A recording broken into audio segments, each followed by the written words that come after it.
So ayun, welcome back mga bossing. Wala nang intro-intro, part 2 na kagad. Let's go! Sa ikalawang semester ng susuran, muling sinubukan ni Genji na labanan si Rindaman habang nanonood ang mga kasamahan nito. I feel like I'm losing my mind. Is everybody in the world blind? Please Lord give me a sign, a sign. I feel like I'm losing my mind.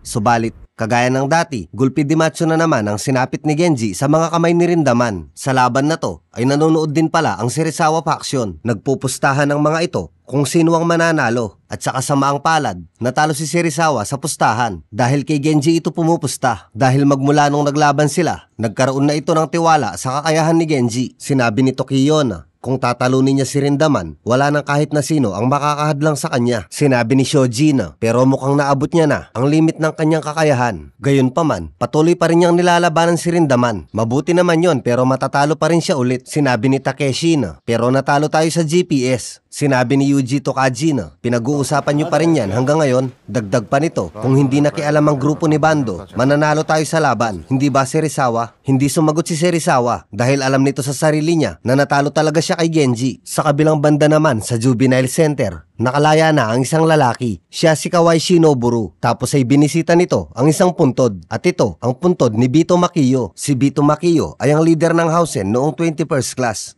Noon pa man ay mortal na magkalaban na ang Susuran at ang Housen. Subalit wala itong malinaw na dahilan kung bakit.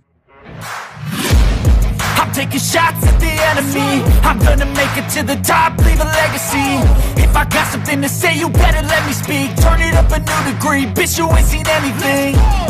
I pop off with the new rock, electronic, blow the sonic roof off. I'm too honest when I take a few shots. They're too toxic, need to take the noose off. You cannot save me, 'cause I don't need saving. It's everything I've been chasing, all here for the taking. Don't wanna test your luck with me, I think I've had enough disease. I'm sick of all the bad thoughts, people who are half-nots. You are not as tough as